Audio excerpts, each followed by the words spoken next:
Esok harinya, Nonim berangkat kerja dengan membuat surat pengunduran diri yang sudah ia siapkan dan memutuskan untuk mengundurkan diri. Saat hendak masuk ke ruangan HRD, ia bertemu dengan rekan kerjanya. Ia memberitahu bahwa dirinya akan mengundurkan diri dari perusahaan. Rekan kerjanya menyarankan Nonim untuk memberitahu bosnya dulu agar disetujui jika ingin mengundurkan diri karena pekerjaannya sebagai sekretaris ini menyangkut bosnya. Ia tidak bisa bertanggung jawab akan hal ini dan ia tidak bisa membantunya sehingga Nonim harus memikirkan hal ini dengan matang. Nonim merasa gelisah karena surat pengunduran diri ini. Ia hendak menuju ruangan bosnya tapi tiba-tiba In rekan kerjanya mencarinya.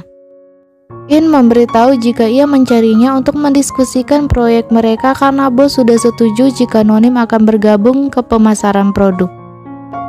Nonim terkejut mendengarnya. Ia bertanya di mana bosnya berada, karena ia sebenarnya ingin menemuinya. In memberitahu bosnya sedang di studio pemotretan. Nonim bisa ikut bersamanya untuk bertemu bos. Nonim pun bersiap-siap pergi. Kemudian di studio semua karyawan sibuk mempersiapkan pemotretan yang sudah dijadwalkan untuk pemasaran produk. Mereka sibuk melihat dan memilih foto yang sesuai dengan konsep mereka.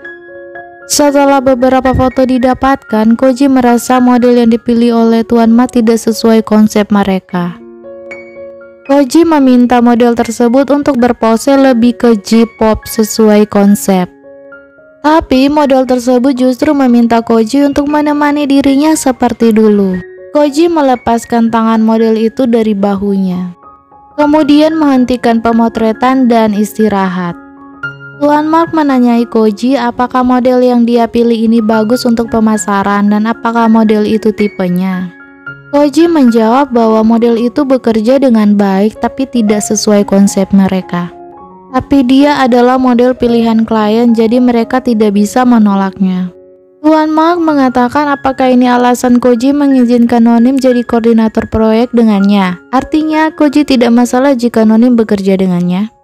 Koji menjawab jika itu tentang pekerjaan tidak masalah. Tapi Tuan Mak ingin lebih dari pekerjaan. Koji bingung dan bertanya apa maksud Tuan Mak. Tuan Mak memberitahu bahwa Koji sudah bekerja dengan banyak wanita selama ini. Jangan terlalu bersemangat tentang sekretarisnya yang cantik.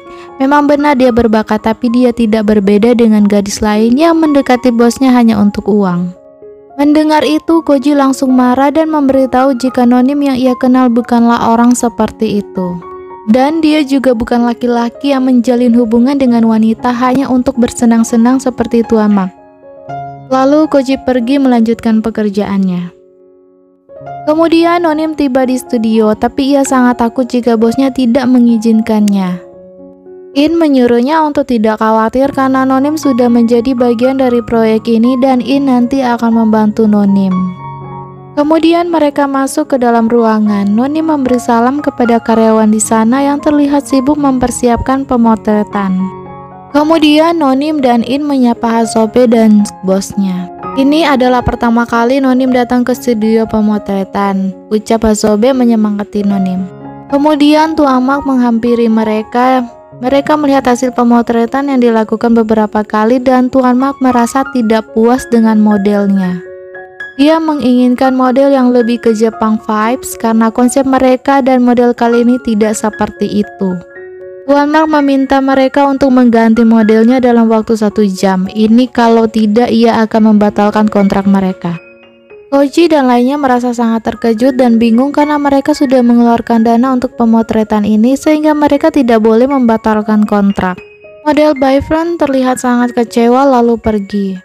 Semua kemudian sibuk menghubungi model yang bergaya seperti J-pop secepat mungkin untuk mengejar waktu. Namun semua tidak menemukan model yang cocok dan banyak model yang sudah penuh jadwalnya.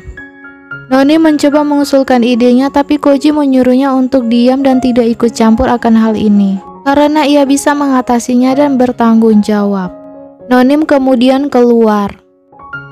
Terlihat Tuan Ma sedang menelpon dan memberitahu jika dirinya meminta Koji mengganti model dalam 1 jam dan pastinya jika terlambat mereka akan memutuskan kontrak. Nonim gelisah melihat jam terus berjalan dan belum ada model yang bisa menggantikan. Nonim pun meminta izin keluar. Kemudian Koji memberitahu dirinya sudah menghubungi sebuah grup J-pop untuk model mereka dan mereka akan segera terbang dari Jepang sehingga mereka harus menunda pemotretan setidaknya sehari. Namun Tuan Mark tidak setuju karena ia hanya mau pemotretan dilakukan hari ini. Tapi Tuan Mark menyetujui syuting ditunda sampai besok dengan satu syarat. Ia meminta Koji untuk berlutut dan sujud meminta maaf kepadanya atas hal ini, jika tidak ia akan memberitahu media perusahaan ini tidak baik. Hasobe mendengar hal itu langsung marah, tapi Koji mencegahnya karena ini adalah tanggung jawabnya. Saat Koji hendak sujud meminta maaf pada Tuan Mark, tiba-tiba mereka mendengar suara Nonim yang lari menuju mereka. Nonim meminta maaf jika terlambat sedikit. Ia memberitahu jika ia sudah menemukan model untuk mereka. Kemudian Azuki keluar. Semua terkejut melihat Miyakawa Azuki, seorang idol top yang sangat susah dikontrak, datang ke lokasi pemotretan. Terutama Tuan Mark tidak menyangka jika mantan pacarnya datang dan mau menjadi model produknya. Koji menatap Nonim dengan bangga atas apa yang dilakukannya di detik-detik terakhir ini. In tidak menyangka karena Nonim berhasil membawa Azuki ke lokasi pemotretan yang dirinya saja sangat susah mengontraknya. Tiba-tiba In mendapat telepon sehingga ia pergi mengangkatnya. Ternyata Rena menelpon memberitahu jika dirinya sudah berhasil mendapat model dan akan datang setengah jam lagi. Namun In memberitahu jika Nonim sekretaris Koji berhasil menyelamatkan mereka dengan membawa idol Azuki ke lokasi pemotretan. Mendengar hal ini, Rena langsung menelpon anak buahnya untuk membelikan tiket pesawat menuju Thailand segera. Terlihat Tuan Mark masih tidak bisa berkata apa-apa. Kemudian Koji mengatakan dia harap Tuan Mark menyukai model yang mereka pilih kali ini. Lalu Koji pergi. Pemotretan pun dimulai. Miyakawa berpose dengan sangat baik. Setelah selesai, semua bertepuk tangan. Miyakawa memeluk Nonim. Nonim sangat berterima kasih karena ia mau membantunya padahal ia sangat sibuk. Miyakawa menjawab bahwa Nonim pernah membantunya, jadi dia harus balas budi dan manajer Ken sudah digugat. Nonim menjawab itu sangat bagus. Kemudian Tuan Mark memanggil Nonim dan ia sangat berterima kasih akan hal ini. Ia menjabat tangan Nonim dan hal itu dilihat oleh Koji dari kejauhan. Bahkan Tuan Mark memaksa ingin memeluk Nonim sekali karena ia sangat berterima kasih. Setelah itu Koji berpapasan dengan Tuan Mark yang mengira dirinya sedang berada di toilet. Lalu Tuan Mark pergi. Koji marah dan kecewa melihat Nonim yang mau dipeluk oleh Tuan Mark. Nonim memberitahu dia melakukan ini karena Tuan Mark adalah klien mereka. Namun Koji merasa jika semua ini berlebihan. Karena meskipun dengan klien tidak perlu seperti itu. Nonim tidak menyangka bosnya justru beranggapan dirinya sama seperti wanita-wanita lain yang mau melakukan segalanya untuk kliennya. Nonim memberitahu bosnya untuk mengatakan kalau Nonim membuatnya tidak nyaman saat di pekerjaan karena Nonim hari ini akan menyerahkan surat pengunduran diri. In yang mau pulang tiba-tiba melihat Nonim yang sedang duduk menangis. In pun menghampirinya. Tiba-tiba Nonim mendapat pesan dari Tuan Mark yang menanyakan waktu luangnya. Nonim bingung dan terkejut karena ia tidak pernah memberikan nomor dan ID lainnya pada Tuan Mark. Kemudian In meminta maaf karena dia memberikan nomor Nonim kepada Tuan Mark dengan alasan pekerjaan dan ia tidak berani menolaknya. Tuan Mark mengajak Nonim untuk makan malam bersama. Namun Nonim menolaknya karena ia merasa itu tidak wajar. Tuan Mark mengatakan ini menyangkut pekerjaan dan Nonim tidak bisa menolaknya karena Tuan Mark adalah kliennya. Akhirnya Nonim dengan sangat terpaksa mengiyakan ajakan itu esok setelah pulang kerja. Tapi ia tidak bisa melakukan apapun karena ia tidak mau Tuan Mark membatalkan kontrak dan membuat semua kecewa. Koji melihat Nonim melamun dan memintanya untuk menyiapkan berkas meeting. Di sisi lain, Koji memikirkan Nonim karena bertengkaran mereka.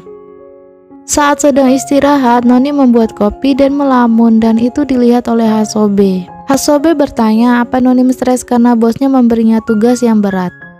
Nonim mengelaknya dan mengatakan dirinya baik-baik saja. Hasobe meminta Nonim untuk memikirkan lagi soal pengunduran dirinya. Nonim kaget Hasobe tahu itu. Hasobe juga memberitahu apakah Nonim ingat saat dia berlutut untuk Tuan Mark. Berlutut meminta maaf atas sesuatu yang sebenarnya bukan salahmu sendiri dianggap sebagai masalah yang mengerikan bagi orang Jepang. Tapi Koji mengalah karena dia tahu bahwa pekerjaan itu penting. Dan sangat beruntung Noni membantu mereka tepat waktu. Nonim dan bosnya benar-benar mengabdi untuk bekerja dan Hasope pikir Nonim dan Koji adalah pasangan yang sempurna. Nonim terlihat malu mendengar itu. Hasobe meminta Nonim untuk membicarakan masalahnya ke bosnya karena bosnya akan membantu menyelesaikannya. Kemudian Nonim mencoba meminta In untuk ikut bersamanya dalam makan malam bersama Tuan Mark. Namun In menolaknya karena ia takut Tuan Mark marah karena Nonim tidak memberitahu jika akan mengajaknya. In meminta tolong Nonim untuk pergi sendiri karena ia takut Tuan Mark akan membatalkan kontrak, lalu In pergi. Jam waktu pulang pun datang sehingga Nonim terus gelisah apa yang harus ia lakukan dengan janji makan malam ini. Kemudian rekan kerjanya datang menghampirinya dan menanyai alasan belum pulang. Ia juga memberitahu akhir-akhir ini banyak proyek. Bosnya pasti sangat kelelahan dan jarang pulang jika belum selesai pekerjaannya. Nonim memberitahu jika dirinya akan segera pulang karena dia ada janji. Kemudian Nonim menuju ruangan bosnya untuk meminta tanda tangan Koji. Nonim menaruh dokumen yang harus bosnya tanda tangani. Koji menahan tangan Nonim yang hendak pergi. Koji meminta Nonim untuk tidak pergi. Nonim mengatakan dia tidak bisa menolak permintaan klien. Koji mengatakan Nonim bisa menolaknya, tapi Nonim tidak melakukannya. Koji menawarkan untuk mengantar Nonim, tapi Nonim menolaknya dan mengatakan dia tidak ingin Koji melakukan apapun untuk Nonim. Kemudian Nonim dengan rasa khawatir menuju parkiran dan sudah ada Tuan Mark yang menunggunya. Tuan Mark hendak merangkul Nonim untuk mengantarnya ke mobil, tapi Nonim menolaknya dan memberitahu dirinya bisa pergi sendiri. Ketika hendak masuk mobil, Koji melihat mereka dan Nonim terkejut dan bersambung. Bagaimana kelanjutannya ya? Jangan lewatkan episode selanjutnya. Bye-bye.